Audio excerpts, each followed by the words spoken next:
gave us enough throws, we could. I think if you give me a couple to stretch out and maybe throw a baseball. The baseball from the top of the hill, I'm pretty confident I get to the 50. Okay? Okay.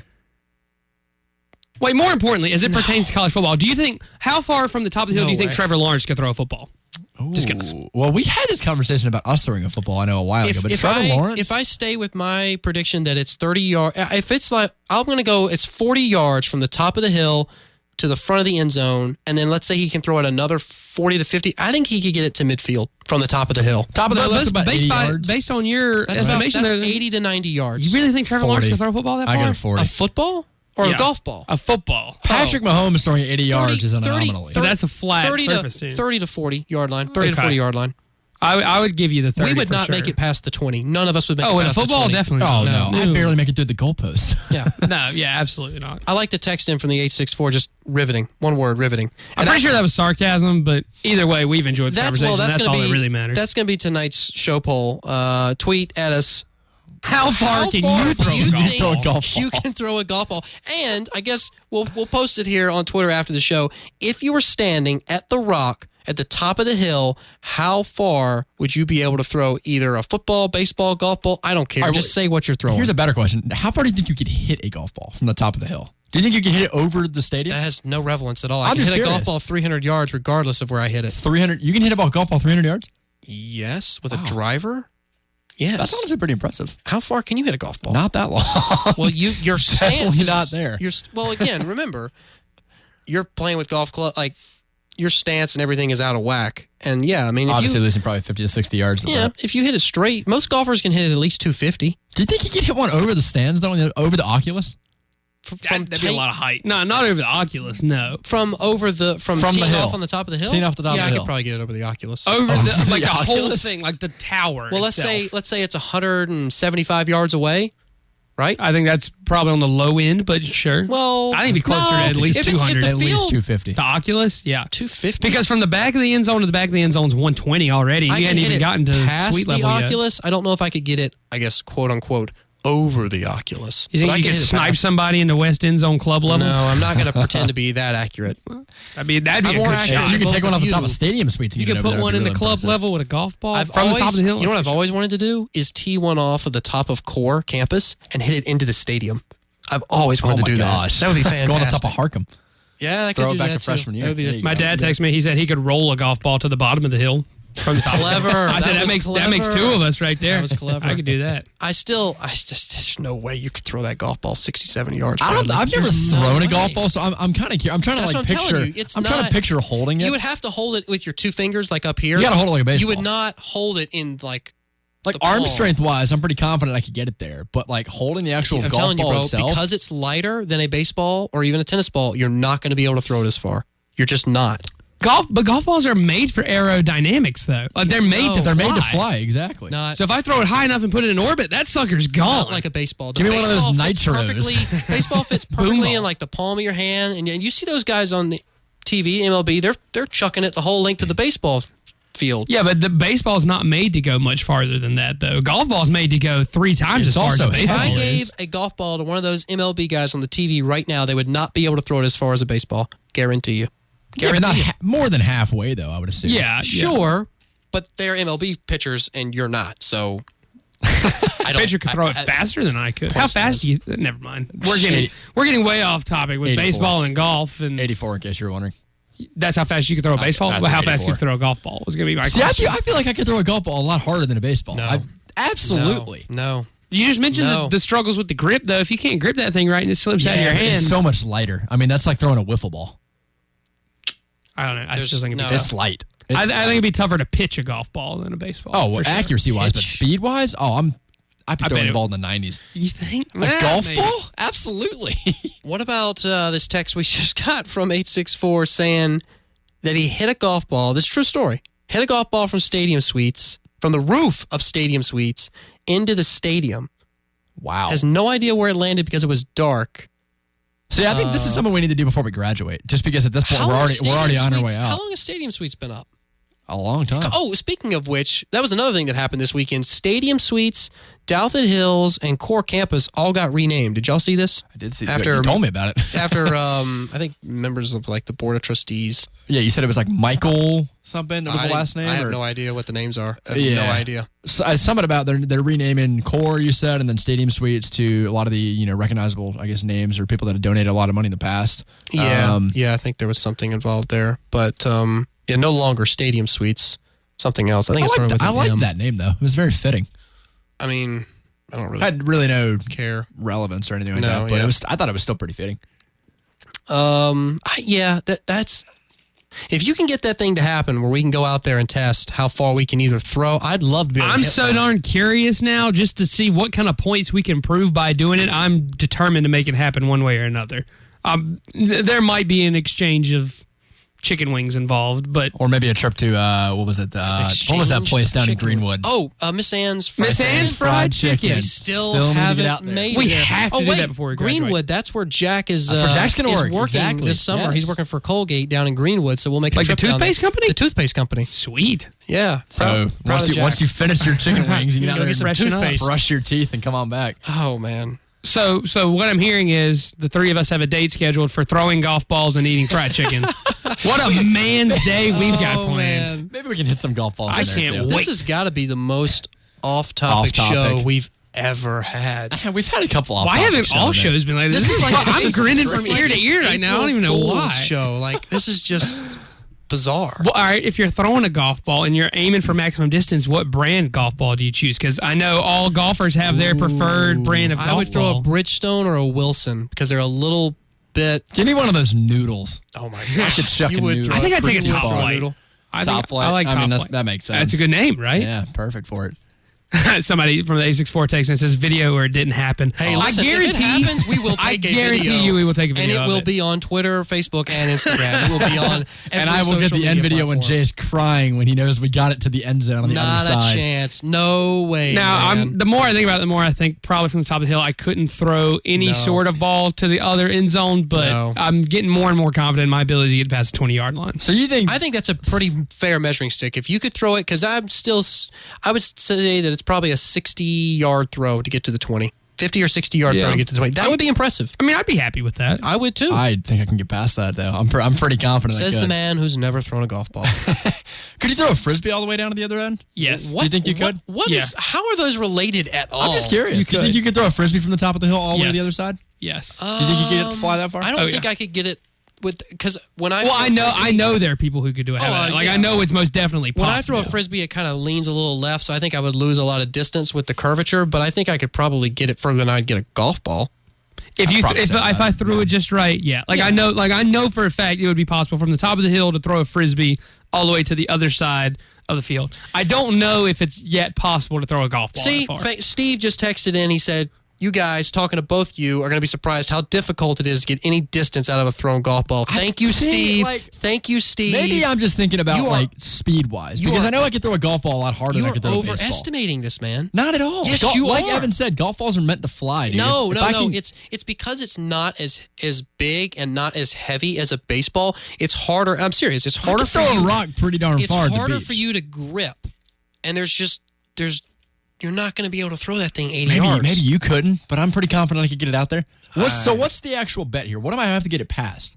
You to make said, well, I'll have to go back and listen to it because we've had so many different yardage markers at this point. But I you think told the 20 me that you I could think get the it. 20. Get it past the 20. Now it's the 20 because you said midfield. Yeah, Jay, you said you didn't think we could get it past the 20. Bradley and I assumed we could get it to the 50. So I think 20 should be the minimum 35? benchmark. From the top of the hill. 35-yard line. Is that fair? That's median. 35 From the top of the hill to the From the 35. top of the hill. to Well, the you said 35. 20. and you said 50. I know. So if I'm wrong, but So I get it take past the the 20, I average. still win. If I Oh. throw it to the 40, I And you still win. lose. I still win because I beat your number. No, you have to make It doesn't it matter if I 50. beat my own number. I'm just trying to beat your number. No. What's more important for My me to second beat? throw will beat my first number. Your second My throw. No, I'm talking about my second throw. Once I get You it may- past the 20, I can worry about You distance. may get after it that. past the 20, but I think both of you will be surprised that you're not going to be able to throw it as far as you think. You thought you told me when I said 20, you looked at me and the first words out of your mouth were, "You mean the opposite 20, right?" I was like, no. That would be like a I didn't know what you meant. 123-yard throw. Like, you think you can throw a golf ball 120 yards? If I don't shank it, throws. I can hit a golf ball 123 yards. Oh man, we got to take another last break. boy. Last break of the show. Be back. Wrap it up in a few. Stick with us. You have cracks in your driveway, sidewalk, or settling pool decks? Why tear it out when you can lift it? Canty Foundation Specialists can raise concrete slabs back to its original position using our patented polylevel process. Call Canty today at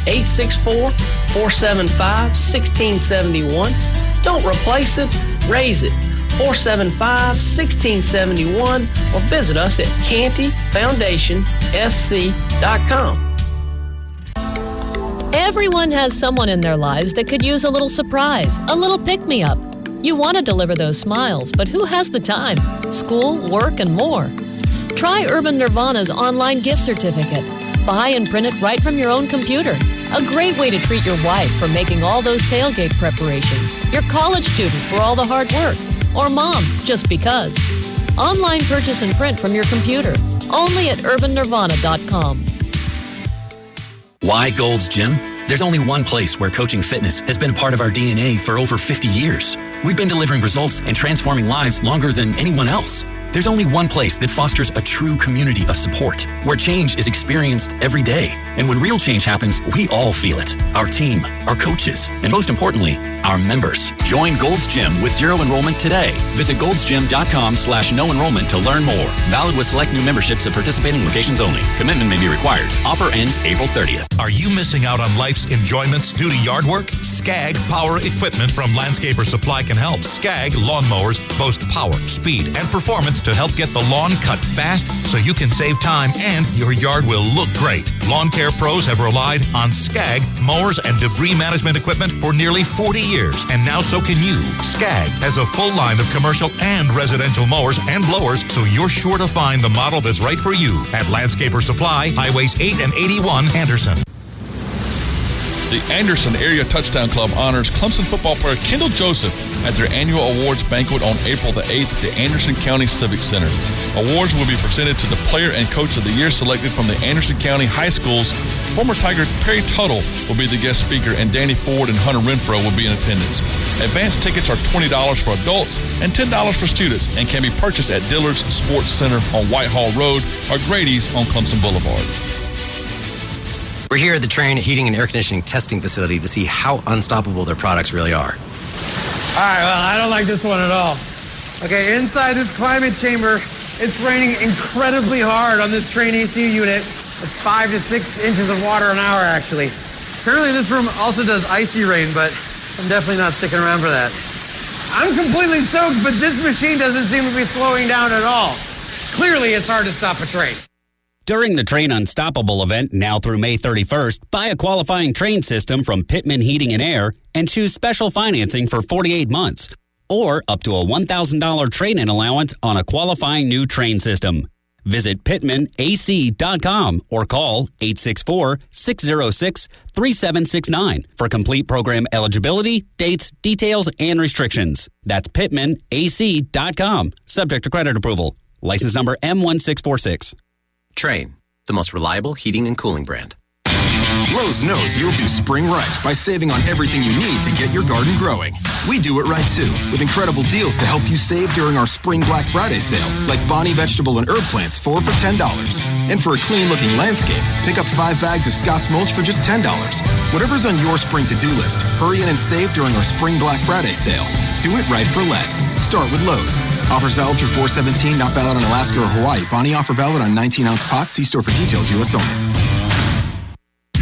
And now back to After Further Review.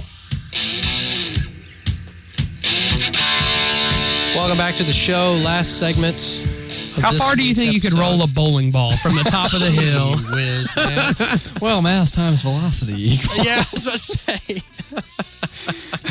This has definitely been the most off-topic show I think we've ever done. But hey, all the texting Masters Week, baby, it'll do it to you. Have been great, and it's been awesome to hear from everybody their thoughts about how far they could throw things, or talking about. Golly, what all have we talked about on tonight's show, Bradley? Can you even summarize it? Tommy Tuberville was in there somewhere. Tuberville was in there running for Tuberville Senate. We never got to the point that TCU canceled their spring game because they didn't have enough players. Yeah, because everybody's so injured. No one's there because they haven't got there for like their freshman year yet. They got what, like 17 maybe more people coming into the summer. They did a open scrimmage. Okay, they had a game. Okay. They had a game. It was just an open scrimmage instead, which is kind of similar to what USC does.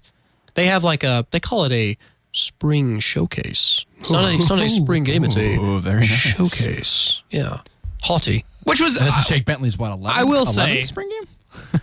12 spring I will games? say, as much as we like to rag on South Carolina, I know No. No, I'm saying USC. Oh, you're saying Southern Cal. What? Who is? Okay. Well, Oh, you mean U of SC? U of I'm sorry. SC. I got Guys, confused. you My got to get fault. your naming right. Come on. I haven't completed the USC transition. is Southern California. making sure, U of 'cause- SC. Of SC. Well, the They reason had their spring game. The reason I bring them up, and I know we talked about them earlier, not having nearly as many people at their spring game, and like that's expected. What was really cool, though, did y'all see what they did for Parker White, the kicker? I y'all did see that. They gave him the scholarship. I thought that was really cool. That He was pretty kicked a awesome. field goal in the spring game. He made it, and then Muschamp kind of hugs him on the shoulder and says, "Hey, look up at the video board," and then says, "Congrats, Parker, you're on scholarship." Wow. I thought that was a really cool, really special moment for them and for him. In other news, they had a video of a girl in Chicago that was kicking a 45-yard field goal from a high school field, and they were like, "Don't show this to Cody Parkey, or he might not enjoy that." You think you could kick a football further than Oh you my could throw a gosh! golf ball? I know I can't. From the top of the hill? I think I could kick a football further than I could throw a golf ball. I don't think I could. What? Yeah. No. Yep. What are you like? All right, that comment earlier about throwing a Cheez-It versus throwing a meatball. You're throwing a golf you ball. talked about that during break. You got to give the audience some clarity. Yeah, there. so someone said the difference between throwing a golf ball versus throwing a baseball is like throwing a Cheez-It versus a meatball. You're not, Jay, throwing a golf ball, it's still a very, it's not How far super light. I've thrown enough golf balls to know I can't throw it as far as a How baseball. far do you think you could throw a meatball?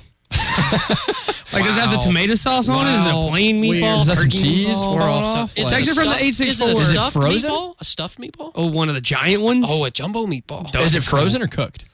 I'm going to assume cooked, Well, because the who wants to shorts throw is a frozen frozen. meatball? That's easier to throw. Probably. Much But a easier texter to from the throw. 864 does say, for reference, the center field wall to home plate's about 160 yards. So I don't think there's any doubt that you could throw a baseball farther than you can throw a golf ball. I think our argument is just how close those numbers actually are. I think, again, the baseball you can throw further. From the top of the hill, agree on Bradley. that. We agree on baseball. Top of the being- hill, we're hitting the 35. Yeah, you're confident you're getting to at least the 35 on the hillside with a baseball. With the crow hop. Yeah, of course. Of course, with the crow. But with I'm a not throwing baseball, flat-footed. is that's your baseball I've number? thrown a baseball 100 yards. That's what I'm saying. Like, I've made it from end zone to end zone. So from the top of the hill, you're confident you could get a baseball to at least the 50. Probably around the 50. Okay. Yeah. If I stretch and throw for a while. Right. Yeah. I'm just waiting for y'all to do this, and both of you are going to throw your shoulders out. Oh, dude, we're hitting up 100% Redford right gonna throw your afterwards. shoulders out. Absolutely. Get the medical tape ready. You're going to have to tape this up. Get a really couple fast. bags of ice There on you go. standby. Yeah. Oh, we got 10 minutes left in tonight's show. Guess we could kind of talk about some of the particular performances within Clemson's spring game, because we do, at least want to mention a little bit of that. Certain guys obviously had breakout days. To me, the freshman receivers, That was the Frank easiest- Ladson and Joseph biggest Nagata, standout. they had great days. Oh, yeah. It was great to see, especially with, like we said before, with Amari Rogers out. And Guys DeAndre stepping up. Overton. Overton Yeah. was out with injury for the spring game as Overton well. not there.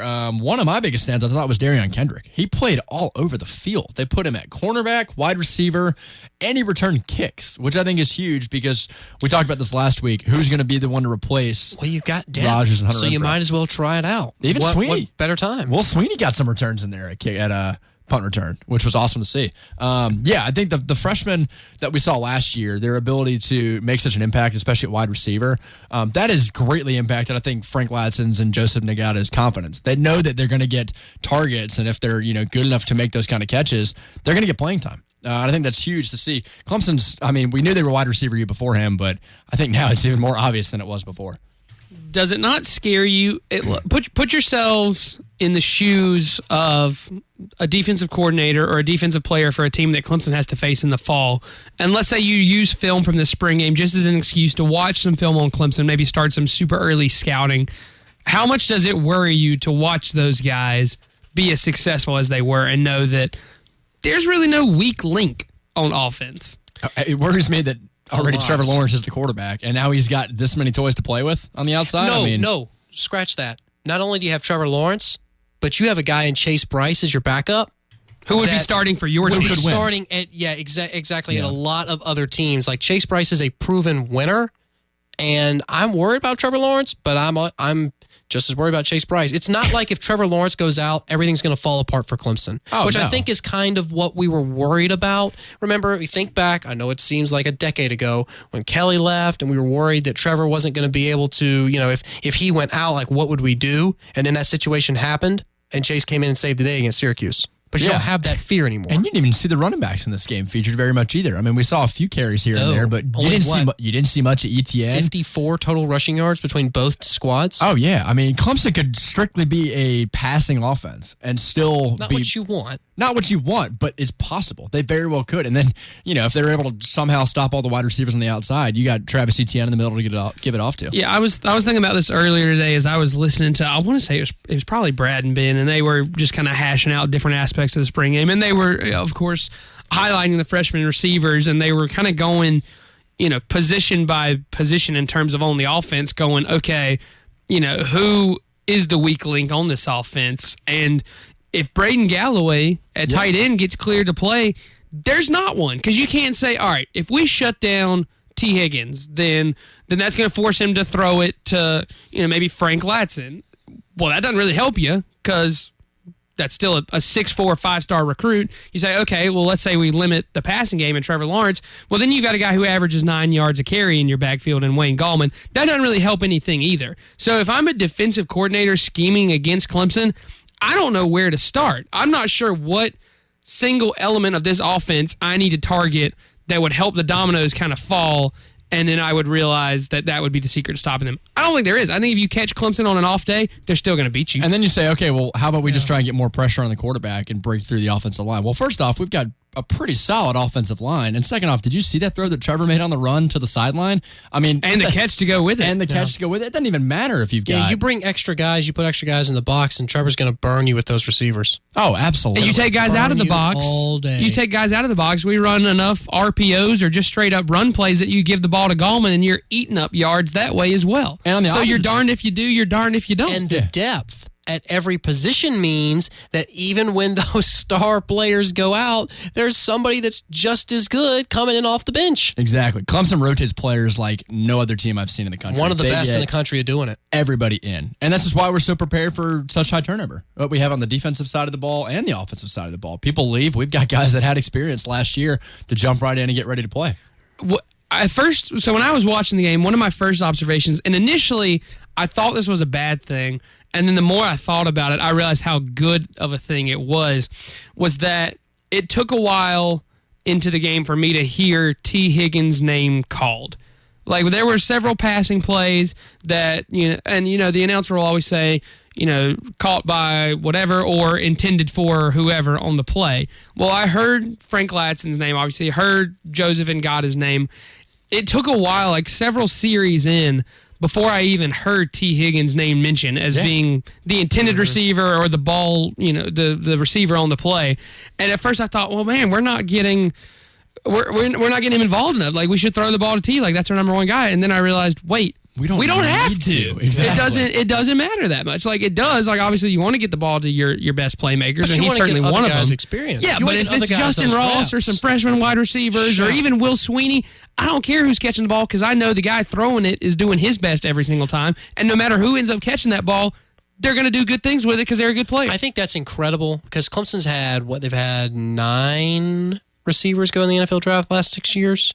Something like that.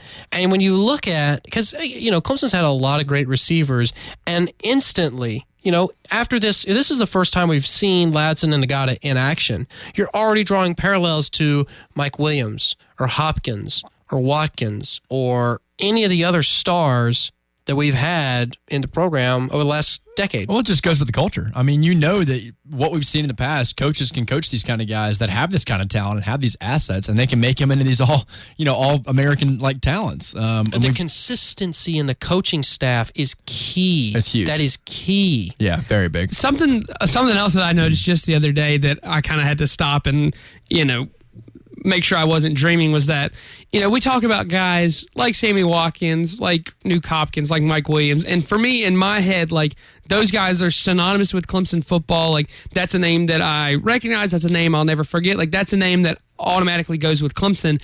And for these newer guys who I'm not used to seeing around as much, the Justin Rosses of the world, now the Frank Latson, the Joseph Ngatas, even T. Higgins to an extent, I'm like, okay, I don't recognize these guys' name as much. Like, it just doesn't register with me as much.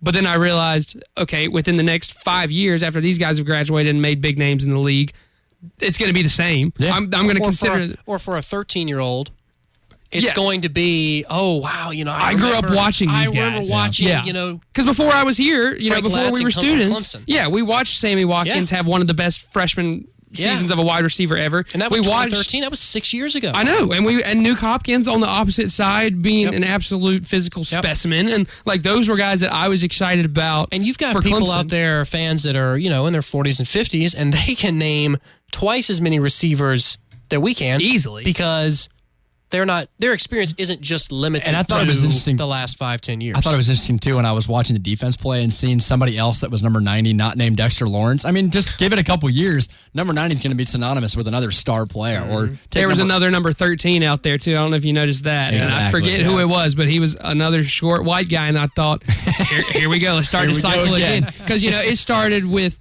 oh, God, he's a coach on the team now, and I always forget his name, Tyler something. Before Adam Humphries, there was this guy. And then there was Adam Humphries, and then there was Hunter Renfrow, and now it's a passing of the torch to the next Adam short, Humphries. dependable white That guy. feels like a throwback. Adam Humphries, and he hasn't been throwback. Tyler Clemson for Humphrey. that No, not Humphries. What was it? Oh, it's going to drive me crazy. He's on the coaching staff now, but he was the Hunter Renfrow before the Hunter Renfrow that had him. Players. I think Tony Elliott is a former Clemson player, and Jeff Scott, I think, is also a former Clemson player. So a lot of great discussion tonight. Been a lot of fun bringing you this edition of After Further Review. This has been a great show. Enjoyed bringing it to you. For Evan, Bradley, and myself, really appreciate you tuning in, and we will see you next time. Safely in the Priority One studios. We are WCCP Clemson Greenville. 105.5 The Roar.